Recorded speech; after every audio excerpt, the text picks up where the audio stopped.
भारत पाकिस्तान घमासान में आपका बहुत बहुत स्वागत है। दोस्तों, पाकिस्तान का कोई ऐसा बड़ा नाम नहीं है, कोई ऐसा नेता नहीं है पाकिस्तान का जिसने दुनिया से यह गुहार ना लगाई हो कि तालिबान को आप मदद करिए, तालिबान को आप रिकॉग्नाइज करिए, तालिबान को आप एक नॉर्मल किस्म की सरकार मानिए, एक नॉर्मल किस्म की गवर्नमेंट मानिए। अब पाकिस्तान ये प्रचार क्यों कर रहा है, यह मैं पूछ सकता था, ये मैंने पूछा भी, लेकिन आज मैं ये नहीं कहूंगा। आज मेरा सवाल पाकिस्तानियों से कुछ और है। मैं रिक्वेस्ट करूंगा डायरेक्टर साहब, जरा गेस्ट्स को लाइए स्क्रीन पे और हम आज की डिबेट शुरू करते हैं। बहुत बहुत धन्यवाद। हमारे साथ हैं भारत का पक्ष रखने के लिए सुशील पंडित जी। पंडित जी नमस्कार, बहुत बहुत स्वागत है आपका। वैभव सिंह, जय। वैभव सिंह डिफेंसिव ऑफेंस के फाउंडर हैं। वैभव सिंह, बहुत बहुत स्वागत है आपका। राजा फैजल हमें ज्वाइन कर रहे हैं, इस्लामाबाद से जर्नलिस्ट हैं। राजा फैजल साहब, बहुत बहुत स्वागत है आपका। और हामिद खान साहब स्ट्रेटेजिक अफेयर्स एक्सपर्ट हैं, ये भी इस्लामाबाद से लाइव हैं। आप लंदन से इस्लामाबाद कब आए सर? बहुत अच्छा लगा, इस्लामाबाद में आपका स्वागत है सर। अच्छा, मैं पहले ना सुशील पंडित जी से बात करूंगा। मैं सुशील पंडित जी से पूछने की कोशिश करता हूं। सर, ये पाकिस्तान कह रहा है तालिबान, ठीक है, पाकिस्तान का हक है और पाकिस्तान दुनिया से बोल रहा है कि मदद करिए, क्योंकि वहां पे लोग भी हैं जो बहुत बुरे हाल में हैं अफगानिस्तान में। तालिबान को छोड़िए एक मिनट के लिए, लेकिन जो आम अफगान है उसके लिए अगर पाकिस्तान मांग रहा है तो कुछ गलत नहीं कर रहा। मुझे ऐसा नहीं लगता कि पाकिस्तान अगर कह रहा है कि मदद करे लोगों की, भारत को भी मदद करनी चाहिए, यह बात तो फैक्ट है सर। लेकिन पिछले 2 महीने से, और सुशील पंडित जी मैं आपसे पूछ रहा हूं क्योंकि आप कश्मीरी हैं, पिछले 2 महीने से पाकिस्तान ने कश्मीर का नाम तक नहीं लिया सर। ये क्या हो गया? ये कैसा जादू हो गया? They have forgotten Kashmir.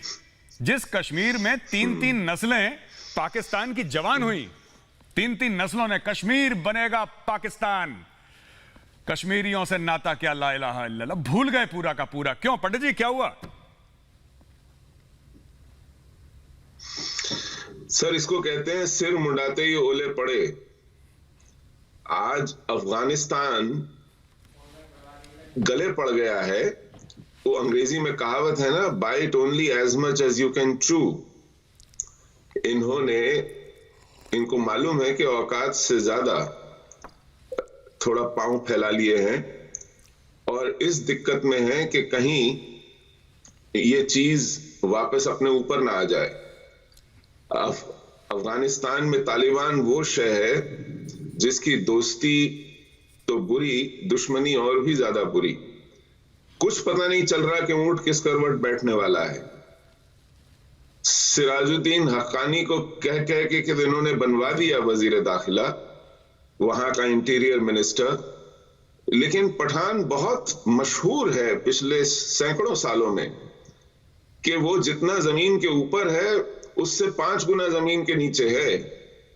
और ये आज अपने इलाके के पश्तून की तह नहीं पा रहे हैं। अफगानिस्तान की तो बात छोड़ दीजिए, उन्हें मुगालता, ये भ्रम ये पड़ गया है इस वक्त कि डूरन लाइन रहेगी कि नहीं रहेगी। कश्मीर तो छोड़ दीजिए, इस वक्त डूरन लाइन के इनको वांदे पड़ने वाले हैं। तोरखम बॉर्डर के ऊपर इनको पेशानी पे बल पड़ने वाले हैं, पसीने छूट रहे हैं कि मामला क्या है, इन्होंने पड़ोस में बिठा किसको लिया है।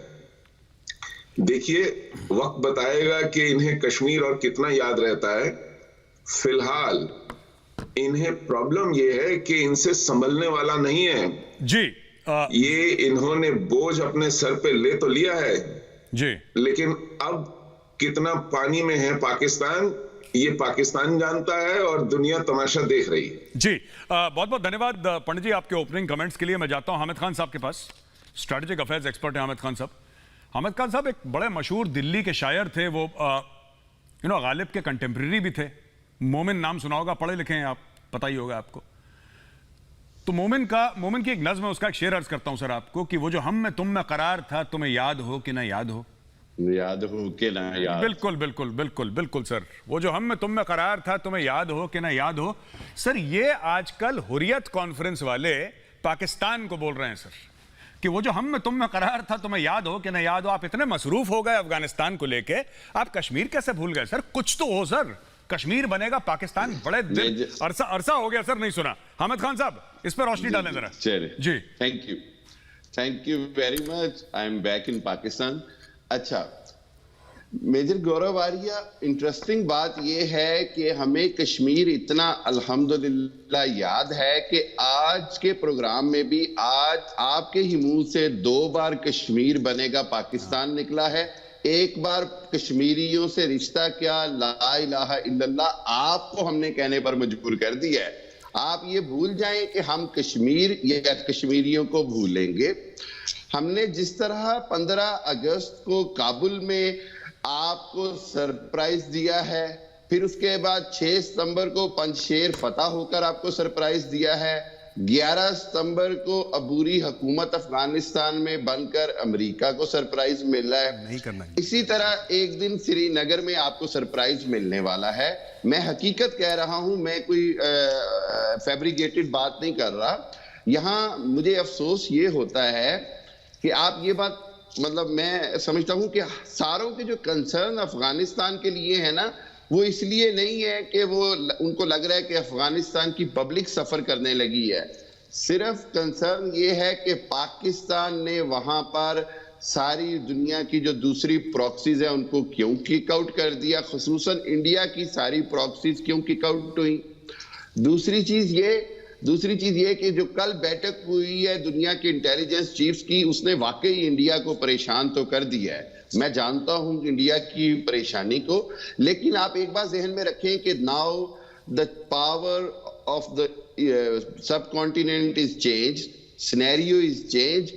इंडिया जितनी जल्दी उसको एक्सेप्ट कर लेगा इंडिया के लिए बेहतरी है जी। इंडिया को अंडरस्टैंड करना पड़ेगा कि अब पाकिस्तान की मर्जी चलेगी। जी बिल्कुल बिल्कुल। इंडिया कश्मीर में भी और इंशाल्लाह अफगानिस्तान बिल्कुल में। बिल्कुल इंशाल्लाह कश्मीर बनेगा पाकिस्तान। आपने मजबूर कर दिया। मैंने तो ऑन एयर बोल दिया, करोड़ों लोग प्रोग्राम देख रहे हैं।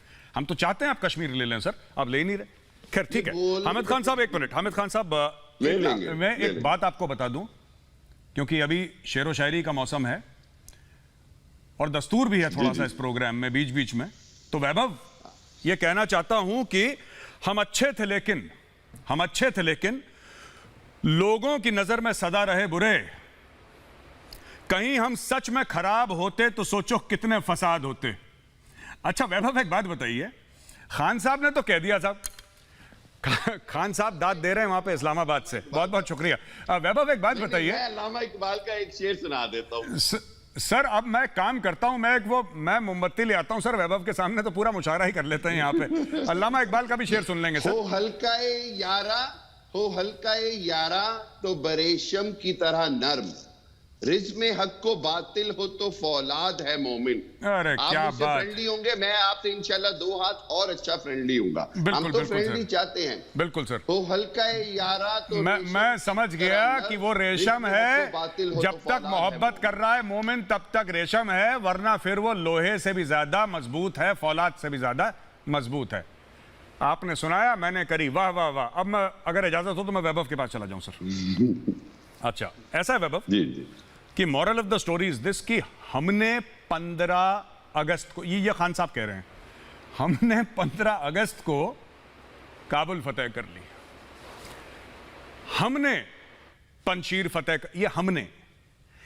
ये अंदर की खबर यह है कि तालिबान इसलिए भी नाखुश है, काम तालिबान ने करा, क्रेडिट या भाई पाकिस्तान में बैठ के ले रहे हैं। पहली चीज, पंजशीर के अंदर घुसे तालिबान, क्रेडिट पाकिस्तानी ले रहे हैं।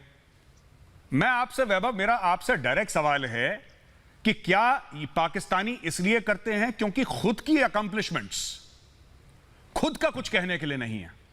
जैसे कि वो जो पाकिस्तान तहरीक इंसाफ की वो स्पोक्स पर्सन थी, वो लेडी, उसने ये कहा था कि अब तालिबान हमें कश्मीर लेके देंगे। अरे साहब, तालिबान कश्मीर लेके देंगे तो बाजवा साहब किस खेत की मूली है यार, वो क्या कर रहे हैं? काम तो उनका है कश्मीर लेके देना, तालिबान का काम थोड़ा ना है। अब हर चीज में हम पहुंच गए वहां पे।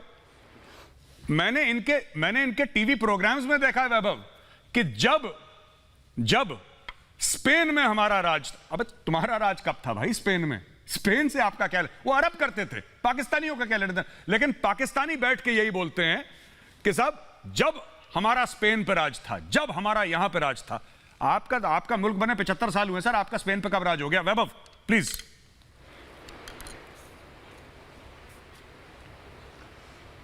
देखिए, पंडित जी ने एक कहावत सुनाई कि सिर मुड़ाते ही ओले पड़े। मैं चाहता हूं कि पंडित जी राजा फैसल की मौजूदगी में इस तरह से बात ना करें। वो हमारे गेस्ट हैं आज हमारे प्रोग्राम में। दूसरी चीज, खान साहब बार बार ये बात कह रहे थे कि हमने आपको यहाँ सरप्राइज दिया, काबुल में सरप्राइज दिया, पंजशीर में सरप्राइज दिया। साहब, एक साहब हुआ करते थे मेजर जनरल आसिफ गफूर, अब वो डिव कमांडर है, लेफ्टिनेंट जनरल बन गए। वो भी हमें सरप्राइज देते थे कश्मीर में, आज सरप्राइज मिला, कल सरप्राइज मिला। सरप्राइज नहीं मिला, वो उनकी पोस्टिंग चेंज हो गई, इनको प्रमोशन मिल गया, बाद में को एक्सटेंशन मिल गया, बस यही हुआ। और सरप्राइज हमने आपको दिया 1971 में। आज आपको जब बांग्लादेश जाना होता है ना, तो आपको वीजा लेना पड़ता है। इसको कहते हैं सरप्राइज। सरप्राइज इसको कहते हैं कि आपके मुल्क के अंदर आप इस बात पे ढोल ताशे बजा रहे हैं कि हमने ये काबुल फतेह कर लिया। पिछले 1 महीने में 142 पाक फौज के और एफसी के जवान आपके शहीद हुए हैं, जो टीटीपी ने मारे हैं, और टीटीपी के जो अलग अलग स्प्लिंटर ग्रुप्स हैं उन्होंने मारे हैं। आपको उनकी फिक्र नहीं है, जो 142 बंदे आपके मरे हैं। आप ये हमको सुना रहे हैं कि हमने, अरे भाई आपने फतेह कर लिया, आप करिए हुकूमत काबुल पे, उससे हमें क्या फर्क पड़ता है? ना काबुल हमारा मुल्क है, ना पंजशीर हमारा मुल्क है, हमारा मुल्क हिंदुस्तान है, हमारा मुल्क कश्मीर है, हमारा मुल्क पीओके है। हमें आपसे पीओके लेना है और आपको सरप्राइज देना है, वो हम आज नहीं कल आपको दे देंगे। आप हमको, और जहां तक फतुहात की बात है, आपकी इनकी तो अपनी खुद की जो तारीख है वो तो वही है, मौला जट और नूरी नद, और तो कोई तारीख है नहीं। कभी बाबर के गले पड़ जाते हैं जाके, कभी अब्दाली के गले पड़ जाते हैं। अफगान इनसे ऑफिशियली प्रोटेस्ट कर चुके हैं, भाई तुम्हारा क्या लेना देना बाबर से और अब्दाली से, वो हमारे ही, कोई उज़्बेक है, कोई मंगोल है, कोई अफगान है, ये जबरदस्ती उनके गले पड़ते हैं कि भाई हमने कर दिया। आपको अभी समझ में नहीं आ रही है कि तालिबान आपके सामने कितनी बड़ी मुसीबत बनने जा रहा है। टीटीपी के सरबराह को फैज हमीद ने मांगा ना, क्या जवाब मिला आपको तालिबान की तरफ से? टीटीपी के जितने भी फाइटर्स हैं वो कहां रहते हैं? अफगानिस्तान में रहते हैं। अगर आप हुकूमत कर रहे हैं तो पकड़ लीजिए आप उनको। आप कहते हैं प्रॉक्सीज भारत की खत्म हो गई। अगर खत्म हो गई तो भाई बहुत अच्छी बात है, हम तो मानते ही नहीं कि हमारी कभी प्रॉक्सीज थी भी वहां पे, लेकिन अगर खत्म हो गई तो आपके ये बंदे मार कौन रहा है? आप जरा जाके इस पे भी नजरसानी करें ना। अगर तालिबान मार रहा है तो तालिबान तो आपके दोस्त है, हमारे दो दोस्त हैं नहीं। और आपको ये चीज याद होनी चाहिए कि तालिबान एक मर्सिनरी है, वो पैसे के लिए जंग करने वाले लोग हैं। जैसे आपकी भाड़े की फौज है जो कभी अमेरिका से पैसे लेकर रूस से लड़ती है, कभी चीन से पैसे लेकर के अफगान से लड़ती है, कभी अफगानों से पैसे मिल जाएंगे तो जाकर के ईरान से लड़ लेंगे ये।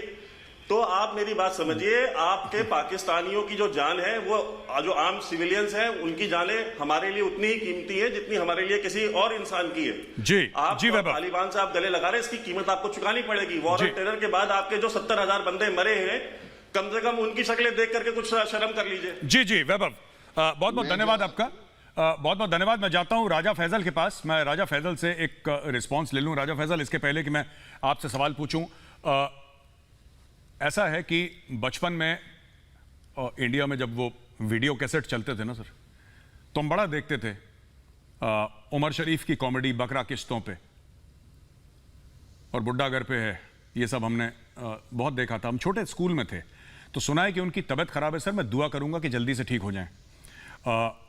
उन्होंने 1-2 बातें करी जो मुझे पसंद नहीं थी।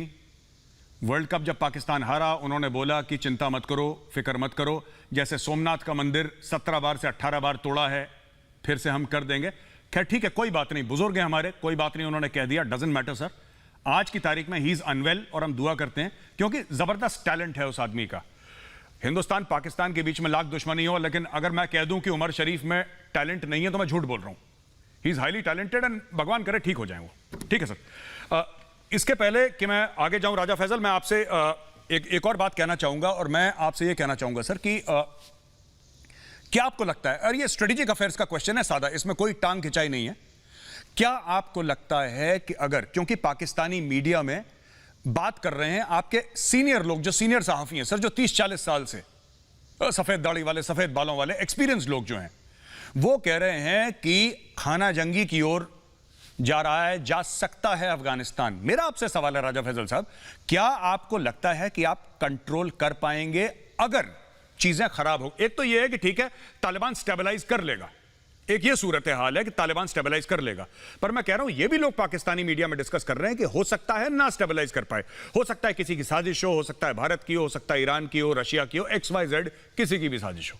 ठीक है, ये दो साजिश वाले बैठे भी हैं आज स्क्रीन पे, एक पंडित जी बैठे हैं, एक वैभव सिंह, ये दोनों बहुत साजिशें करते हैं। ऑन ए सीरियस नोट मैं आपसे पूछना चाहता हूं, पाकिस्तान का प्लान क्या है फिर? आप लोग संभाल लेंगे सर ड्यूरेंट लाइन से जो इन्फ्लक्स आएगा इस तरफ?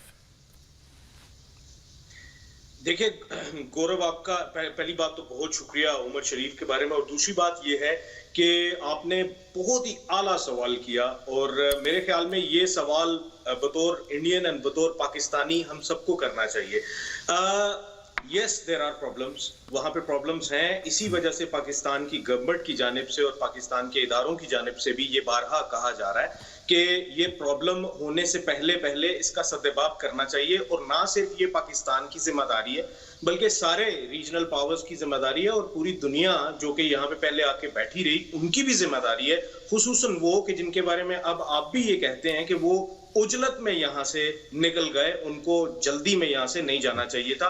ये मेक श्योर करना चाहिए था कि अफगानिस्तान एक स्टेबल कंट्री हो in terms of economy, in terms of security, तो वो अभी तक नहीं हो पाई। And yes, there are fears, और मैं जो कि इस रीजन में रहता हूं, आप जो कि इस रीजन में रहते हैं, हम दोनों के लिए ये एक फियर है और इसका फियर होना बनता भी है। तो मेरे ख्याल में आप बिल्कुल ठीक कह रहे हैं, और पाकिस्तान के हाँ फियर हैं, और हम सबको मिलके ये कोशिश करनी, इसीलिए बारहा मैं ये कहता रहा कि अब जबकि तालिबान आ गए हैं और इस वक्त एक ही पावर है अफगानिस्तान में जो कि इन सारी एक्स्ट्राऑर्डिनरी जो सिचुएशंस हैं उनके ऊपर कंट्रोल करने की अहल है, बस उसका साथ देने की जरूरत है। वो पैसे जो कि अमेरिकन ने उनके रोके हुए हैं, अफगान गवर्नमेंट के जो पैसे रोके हुए हैं, वो छोड़ने की जरूरत है, वो उनको देने की जरूरत है, और रीजनल पावर्स को अपने लिए भी और रीजन के लिए भी उनको हेल्प आउट करने की जरूरत है, क्योंकि वहां पे एक्स्ट्रा ऑर्डनरी सिचुएशंस हैं।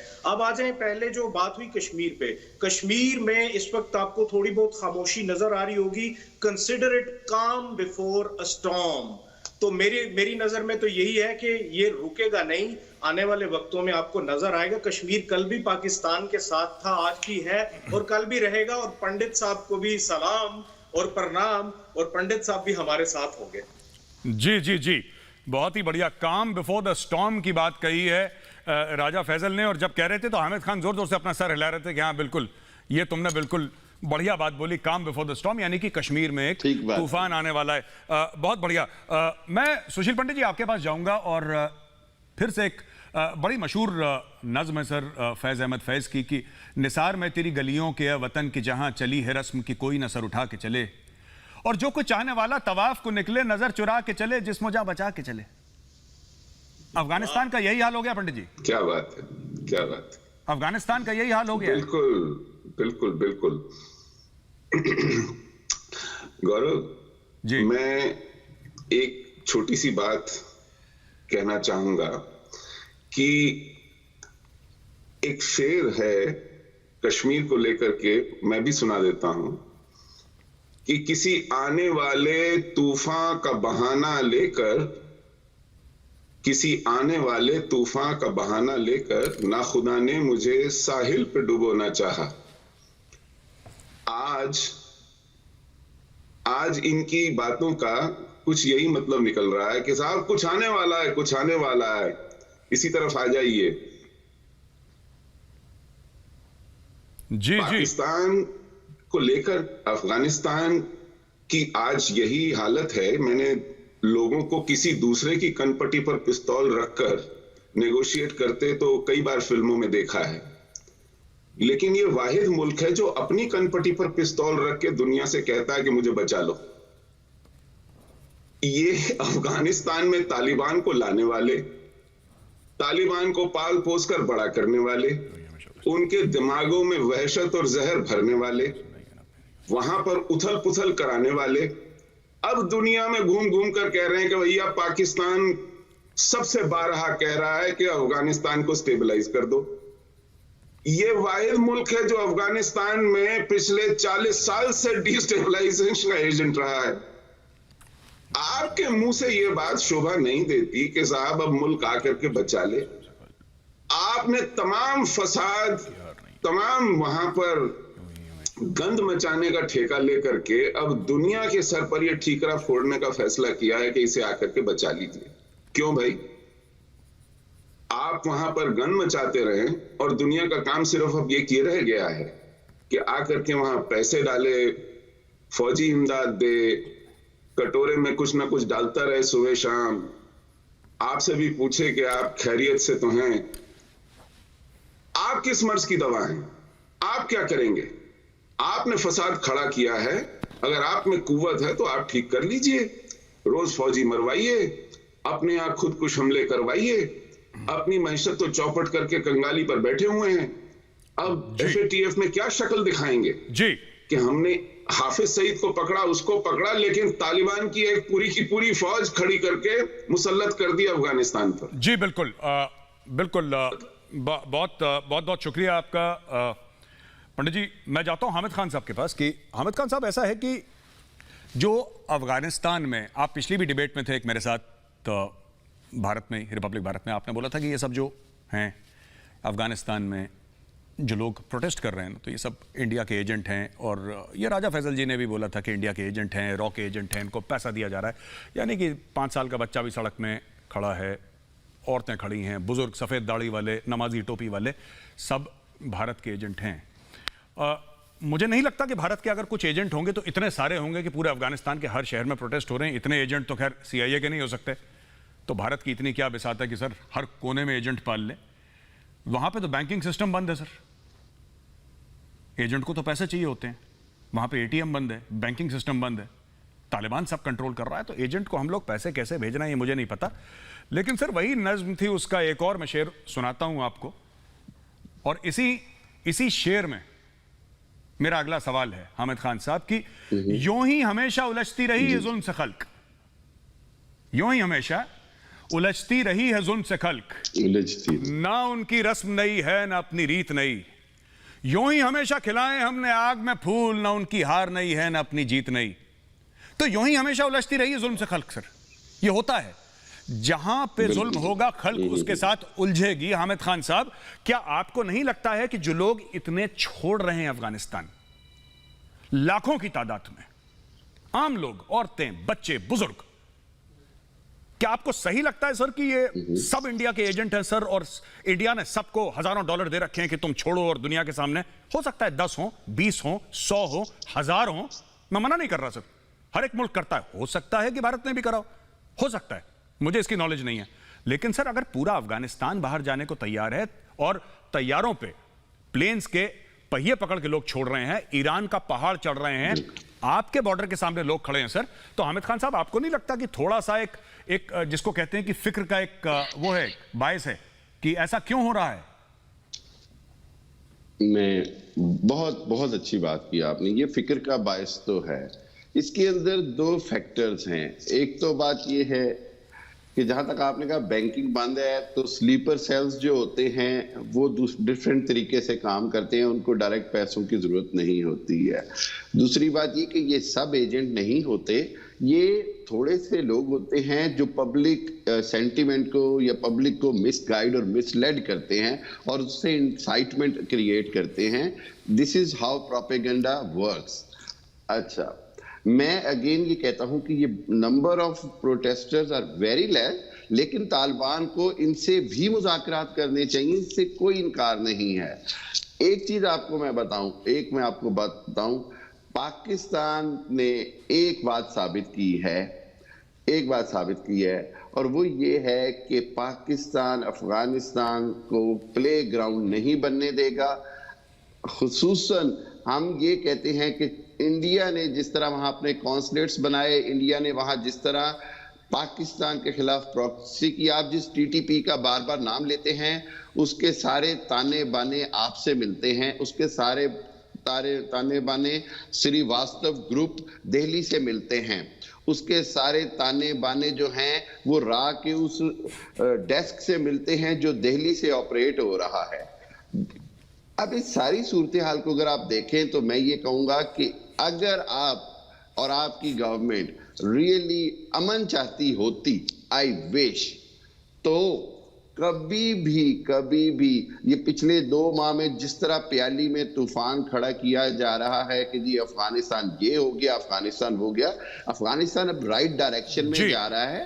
और राजा फैसल ने जो इमदाद का कहा वो सिर्फ इसलिए कहा कि वो उनका हक है। जिन अमरीकियों ने, जिन इंडियंस ने, जिन लोगों ने इस मुल्क को 20 साल तबाह किया, अब उनकी कुछ रिस्पॉन्सिबिलिटी भी है। अमेरिका की रिस्पॉन्सिबिलिटी है कि उस मुल्क को फाइनेंशियली कंपनसेट करे। पूरी दुनिया में लॉ ऑफ कंपनसेशन होता है अगेंस्ट द डैमेजेस। ये एक सादी सी बात है।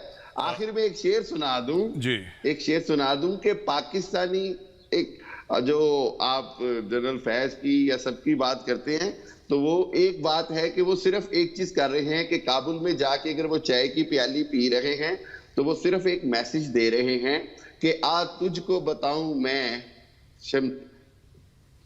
तकदीर उमम क्या है, शमशीर और सना अव्वल, ताऊस और रबाब आखिर। कि एंड में हमने अपने मुल्क को डिफेंड करना ही करना है।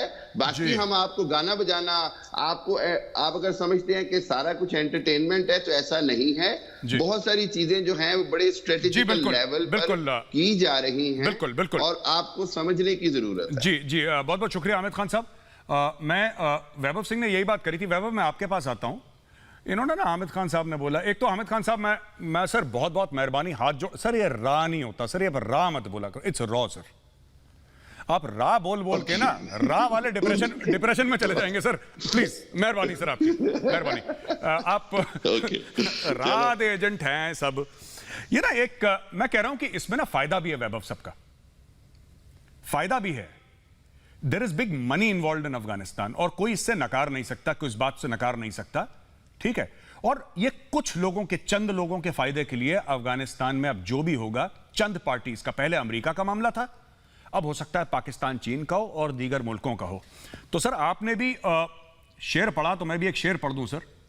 बहुत फेमस पाकिस्तान के ही शायर हैं सर, और मेरे बहुत निहायती फेवरेट हबीब जालिब है उनका नाम, कि दीप जिसका महल्ला थी में जले, चंद लोगों की खुशियों को लेकर चले। वो जो साए में है मसलेहत के पले, ऐसे दस्तूर को सुबह बेनूर को मैं नहीं मानता, मैं नहीं जानता। Vaibhav, do you think there are special interests at play in Afghanistan? किसको फायदा हो रहा है इसमें? पाकिस्तानी डीप स्टेट की तो बात ठीक है, पाकिस्तानी डीप स्टेट की बात ठीक है, वो मैं समझ गया, लेकिन कुछ तो हैं जिनको स्पेशली फायदा हो रहा है।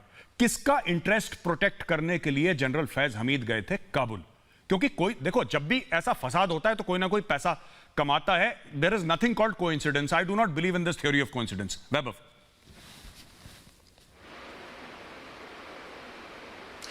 अब देखिए यहाँ पे शेर व शायरी का माहौल है, सारे शेर सुना रहे हैं, तो एक शेर मैं भी सुना देता हूँ। ये न फैज का लिखा है न जालिब का लिखा है, ये मेरा लिखा हुआ है और मैं कोई शायर भी नहीं हूँ। तो शेर यह है कि हम लादीन शौक की उम्र में सब्र कर रहे हैं, हम लादीन शौक की उम्र में सब्र कर रहे हैं, जो दीन वाले हैं वो सब पर जब्र कर रहे हैं। तो अफगानिस्तान की पूरी कहानी यही है। इस्लाम के चैंपियन जो है वो ISI वाले भी हैं, पाकिस्तान की फौज भी है, इस्लाम के चैंपियन तालिबान भी हैं, और सब पे जिन पे जब्र कर रहे हैं वो कोई काफिर नहीं है, वो सारे इनके अपने मुसलमान भाई हैं।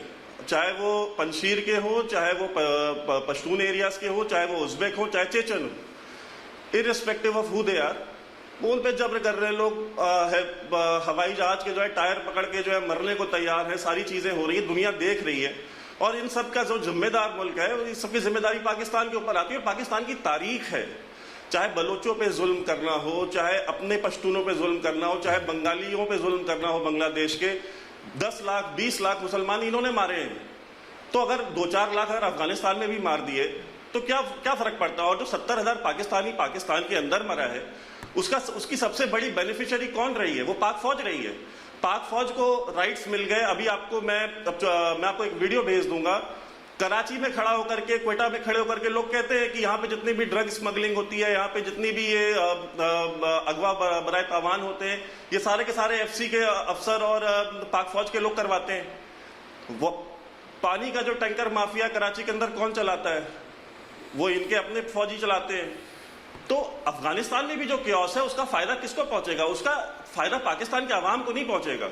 वो पाक फौज के जो कुछ ऑफिसर्स हैं, जो कोर कमांडर्स हैं, जो इनके आईएसआई के जो सीनियर ऑफिसर्स हैं, उनको पहुंचना है, उनके जेब में पैसे जाने हैं। बिकॉज मिनरल्स हैं अफगानिस्तान में, billions and trillions of dollars के मिनरल्स हैं। वो मिनरल्स निकालेगी जब चाइनीज कंपनी निकाले, रशियन कंपनी निकाले, या इंडियन कंपनी भी निकालेगी, कोई भी कंपनी निकालेगी, उसका कमीशन जो है वो कमीशन खाएंगे, कमीशन खो रही है। आखिर आपको डीएचए के प्लॉट में कमीशन देना पड़ता है ना फौज को। आप कहीं भी आप रियल एस्टेट का काम करते हैं, आप कोई भी इंडस्ट्री लगाते हैं पाकिस्तान में, उसका कमीशन आप देते हैं ना पाक फौज को। उसका उस एरिया का जो भी कोर कमांडर होता है उसके पास पैसे जाते हैं। किसको नहीं पता है? हर किसी को पता है। तो जब वो हर जगह से पैसे कमा रहे हैं तो अफगानिस्तान क्यों छोड़ दें?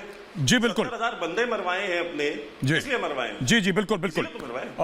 मैं राजा फैजल आपने देखा, छोटे हबीब जालिब साहब थे, हबीब जालिब जूनियर, इन्होंने वहीं पे कागज में एक शेर लिखा और अर्ज कर दिया वहां पे। ठीक है, चलिए मैं आपसे पूछना चाहता हूं on a very serious note, आप प्लीज माइंड मत करिएगा, बड़े खुशगवार एक माहौल में चल रही है डिबेट, हम इसको वैसे ही रखें। मैं डीएचए काबुल कब लॉन्च हो रहा है सर?